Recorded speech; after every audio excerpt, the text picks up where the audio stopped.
Bhagavate Vasudevaya. So, been speaking over the last few weeks about purpose and meaning to life. And as part of that conversation, we spoke about academic research that's been done that clearly demonstrates that when you engage in certain types of activities, they produce happiness. People actually become happier and they begin to develop a sense of purpose.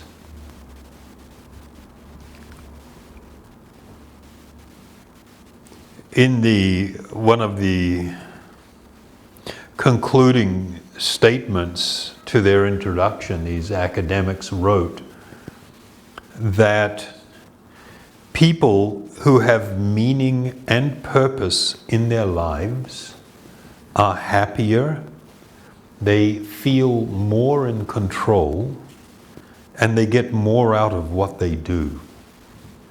They also experience less stress, anxiety, and depression.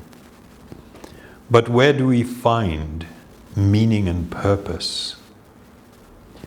The answers vary for each of us, but they all involve being connected to something bigger than ourselves or ourselves.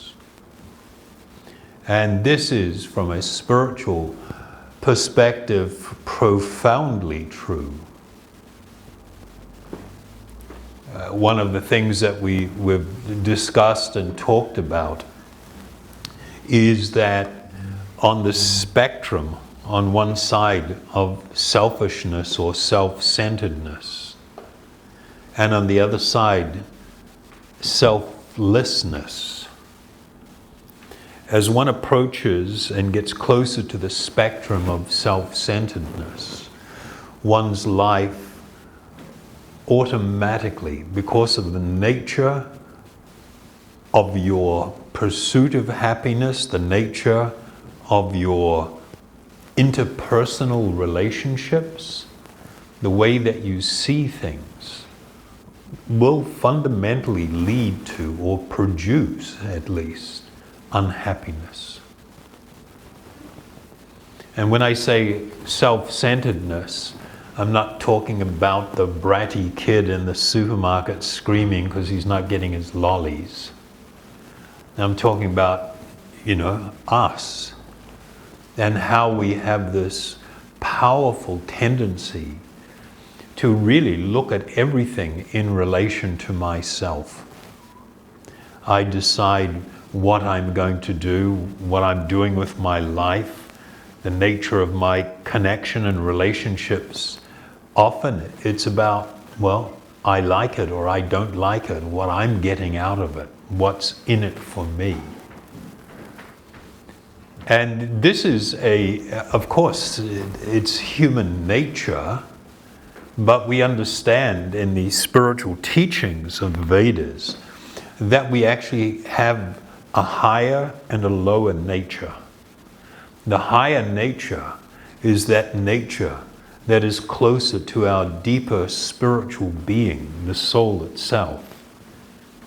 And when one becomes absorbed in that which is external and temporary, the mind and the body, then it produces this tendency to spiral down into ever increasing unhappiness and courses of action and the nature of our relationships. I think everybody has experienced this, what's always amazing is when people get together with a view to marrying or committed to some partnership in life or whatever people are going to call it. Everybody starts out with the hope of happily ever after. Nobody sets out with the thought, okay, we'll do this for about, let's say 3 months or 3 years, and then let's crash and burn. I mean, that wasn't the goal, that wasn't the objective. And things happen this way, not just by chance and because of the wind direction or something. It's a product of choices that we make and the types of consciousness that we choose to live in. So this idea of being connected to something bigger than ourselves, this can be played out in different ways. I mean, it raises the question, is there like a hierarchy of purpose or meaning? Is there some purpose or meaning that is higher than others? And that's a significant question. And how do you rate things? What's the way in which people will look at things, or should look at things, or experience things to uncover this reality? Well, a lot of it has to do, I mean, the question is, what is my purpose in life? What is the purpose of life?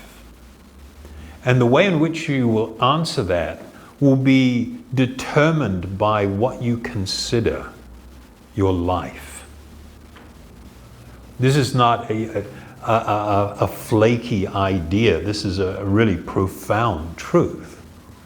And as we've mentioned numerous times before, the vast majority of people, they consider their life the time between birth and death. They call that their life. And the reality is that's not true. That's absolutely not true. This is not your life. This is just a series of events. A series of different things that happen to you or you bring upon yourself. Just a series of events. If I use that as my foundation to consider purpose, then these same things that we've discussed and what these academics have found out still apply. They still apply. The question is whether that purpose that we derive from that, the idea of kindness, the idea of compassion, of affection and love, the idea of doing good for others, is that actually the highest purpose? That's a serious question. There is another way of looking at life when I talk about my life, and this is the spiritual perspective. Life is a symptom of the presence of a spiritual being. Life does not arise from atomic particles. It can't. Atomic particles and matter don't produce life, in spite of some people proposing that they can produce life. No, it's not a fact. In the world, we are constantly experiencing two categories of energy. One is the material energy, that's all this stuff, the body that I'm wearing. But we're encountering another type of energy. These are animated, living beings. This manifestation of life, of being alive, signifies the presence of the spiritual particle, this other type of energy that manifests the symptom. And if I consider this is what life is, then when I ask the question, so what is the purpose of my life? Whoa, that's a whole nother question.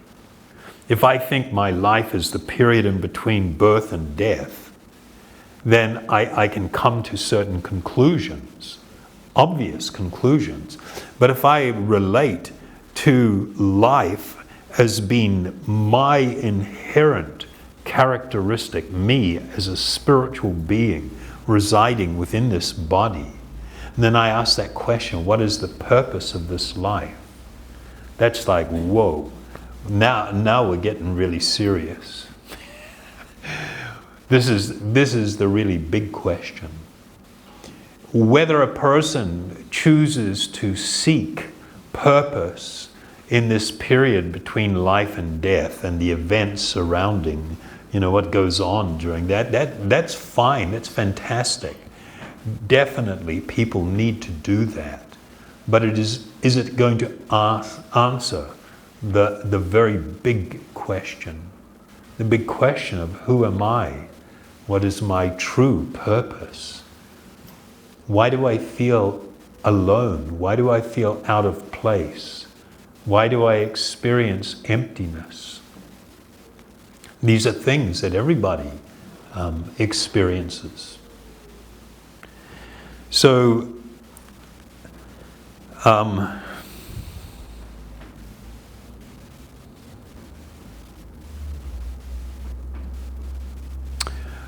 going to address that second item that I raised. Your eternal nature. You are an eternal spiritual being. This, what you're calling your life, this body that you have on, the relationships that you're building in this life, these are temporary. They will pass and they will come to an end, as everything within the material world does. There is always a beginning and an end. My nature, my deeper spiritual nature, is as an eternal spiritual being. My desire for happiness, my desire for love, for permanence, for shelter, these are actually spiritual desires. They're not material. But when we try to fulfill them simply on the material plane, even though we might get a buzz and a rush and things might seem to be going okay for a while, invariably things don't keep going like that.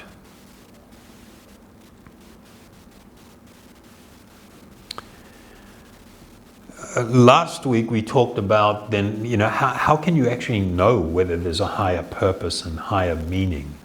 And we referenced and spoke about, these spiritual authorities, these amazing transcendental texts that are used as the foundation for all yoga teachings and for all spiritual teachings and the journey of spiritual life. We reference them as being, what was held by the great yogis to be the highest authority, that they were beyond the defects of mundane existence. One of the great teachers in our lineage, Chaitanya Mahaprabhu, over 500 years ago, he made a couple of really significant statements. Well, of course, more than a couple, but I'm going to refer to a couple that dealt with this subject. And they dealt with the subject on two levels, both those levels. The level of, this time in between my birth and death and the relationships and things, connected with that. But also on the deeper level of my deeper spiritual purpose.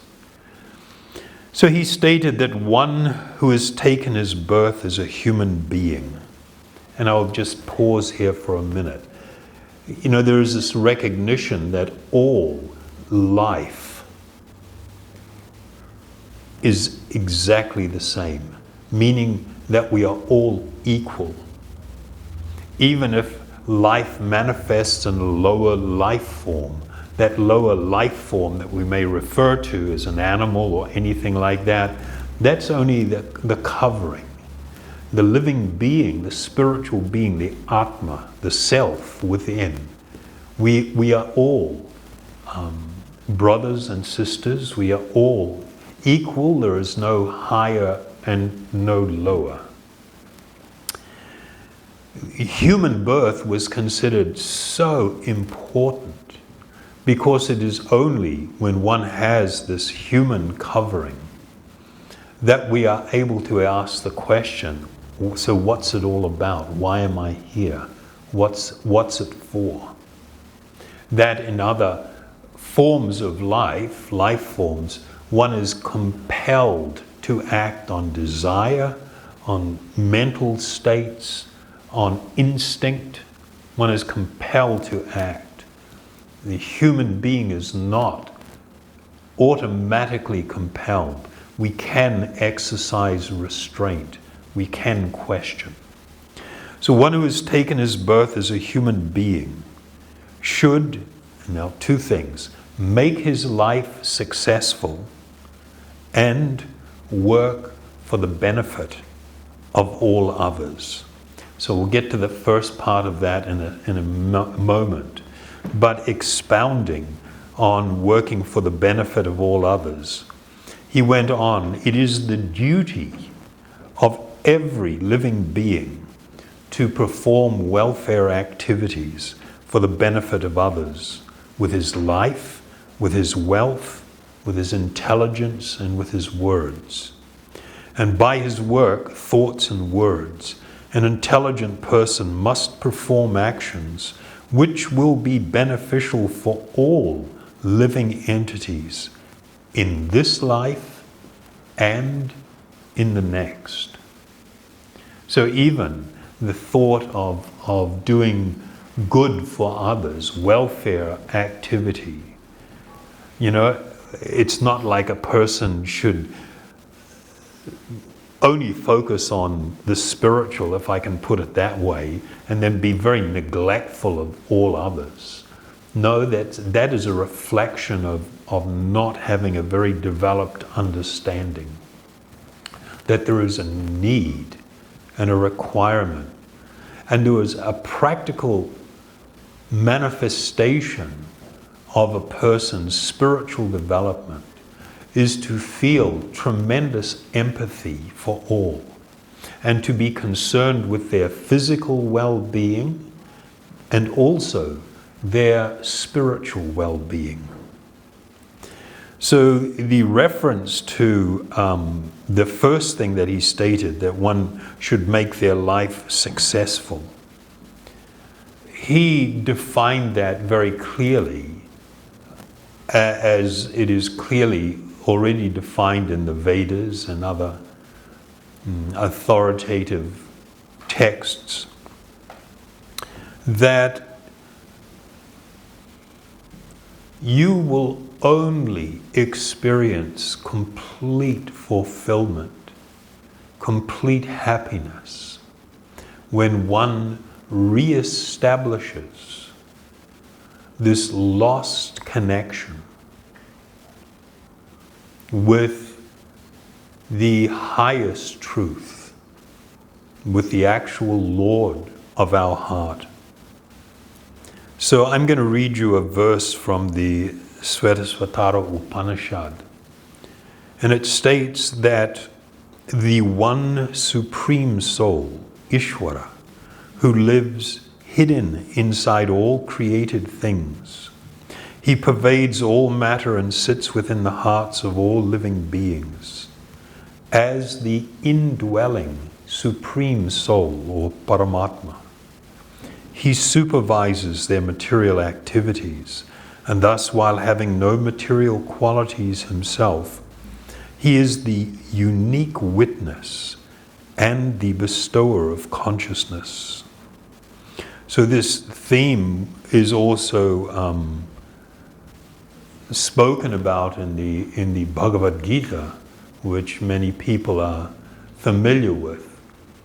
And in this conversation that was taking place in this part of the Bhagavad Gita, there was a description of the material energy, and that there was a higher energy also manifest within the material realm. And that was all of the living beings. And then it describes that yet in this body there is another, a transcendental enjoyer, who is the Lord and the supreme proprietor, who exists as the overseer and permitter, and who is known as the supreme soul. So I'll read another couple of texts, and then I'll just explain how the great yogis understood and experienced this reality, this truth. And in this, this is found in the Mundaka and the Svetasvatara Upanishads, and also in the Rik Samhita. And the same verses, they talk about, and this is something that we've actually completely lost touch with, that within our heart of hearts, there resides a transcendental personality. That transcendental personality was understood by the yogis to be the greatest friend, the actual shelter, the actual Lord of love and the Lord of my heart. This term that they used to describe this feature of the Absolute Truth was Paramatma, or the Supreme Soul. The Supreme Soul, or the Paramatma, was distinct from the living being, and the living being fulfilled his actual spiritual purpose for existence in perfect and loving union with this Lord of one's heart. This is the meaning of the word yoga. This is the meaning of the union that has been described in this word. So it states, and this is like making it easy for people to relate to, there are two companion birds sitting together in the shelter of the same pipala tree. One of them is relishing the taste of the tree's berries, while the other refrains from eating and instead watches over his friend. Although the two birds are in the same tree, the enjoying bird is full of anxiety and moroseness. But if somehow he turns to his friend, the Lord, and knows his glories at once, he is freed from all anxiety. So this experience, you know, we've spoken over the months about 3 different types of self-realization and 3 different types of what can be referenced as God realization, or realization of a higher truth. And that spans the experience of an impersonal, beautiful, amazing spiritual energy, an ocean of light, all the way to an encounter with a divine spiritual personality who is capable of actually satisfying my heart's desire for love. This focus was actually the focus of the majority of yogis since time immemorial. It's only in the recent times, in the last, perhaps 100 years, that there has been this deviation into all kinds of strange spaces and people proposing all kinds of ideas and things. This is the very ancient and the most traditional spiritual teaching that the whole yoga system was founded upon. This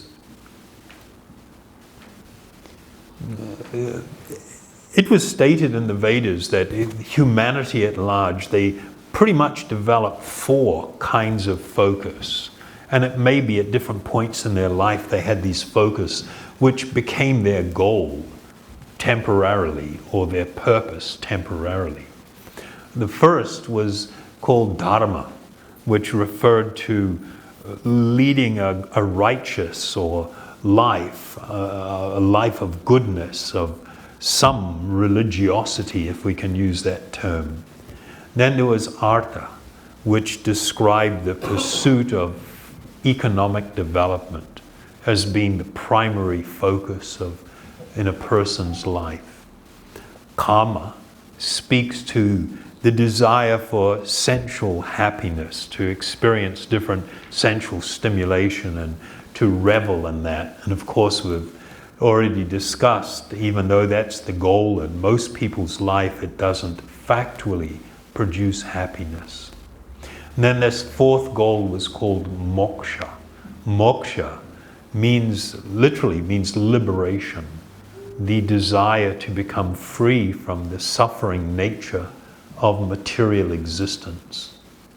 But it is described that while these 4 things were considered the focus and the epitome, the high point that different people would choose to direct their life towards, it is also stated that unless and until one can experience the most profound and sweetest experience of the awakening of spiritual love, when that happens, these other 4 things are seen to be insignificant, even though the whole world is focusing on these 4 goals in different ways and forms. So this awakening of spiritual love was considered the actual highest purpose of your existence. It connects with the very nature, the actual natural function of the soul itself. And it is described that this pure love for the Supreme Soul is eternally established in the hearts of the living entities. It is not something to be gained or acquired from any external source. When the heart is purified by the hearing and chanting of these spiritual sounds, then this love naturally awakens. So the process of this journey, this spiritual journey, is not an artificial imposition. It is about uncovering what is already there. Each one of you has a perfect spiritual nature. That is your nature, which has been temporarily covered by material consciousness. You don't have to become a great person. You don't have to have unique ability and talent. We are speaking about the very nature of the soul itself. And the process of yoga is really about uncovering what is there, what has been buried and forgotten for so long, so many lifetimes. And by this process, this awakening can occur, and this natural expression of love for the Lord of our heart will naturally manifest. And in this state, there is no higher perfection to be had. So whether one wants to attempt to go in that direction, or whether one doesn't want to have any interest, there is a need, though, to adopt these sound and real principles that make it so that we can experience significantly more happiness and become free from a great deal of the distress that comes from a self-centered existence. Okay? That's the conclusion. It's a big subject. Is that okay or what? Everybody's so quiet. It's totally far out, I'm telling you. This is not a theory, this is not some flaky idea. This is a genuine spiritual experience and revelation that each one of you can have in the highest degree. One simply needs to have the appropriate means to effect this removal of all the fog and dirtiness and things that have covered our heart of hearts for so long. And of course, the most effective means to do this is this process of bathing in, literally immersing ourselves and bathing in this spiritual sound that clears away all of the dust and dirt and nasty things that have covered the heart for so long, so that your eternal nature can begin to manifest. Okay, so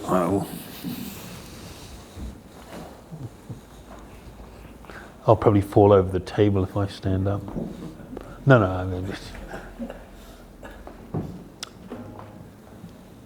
this chanting, and I may follow Ivishwar's lead and also use this Maha Mantra.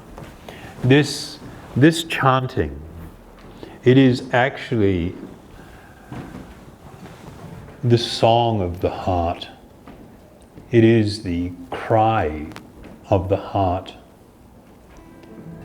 It is an appeal, an earnest appeal for this divine grace so that we can come to experience our true being and reconnect with the highest truth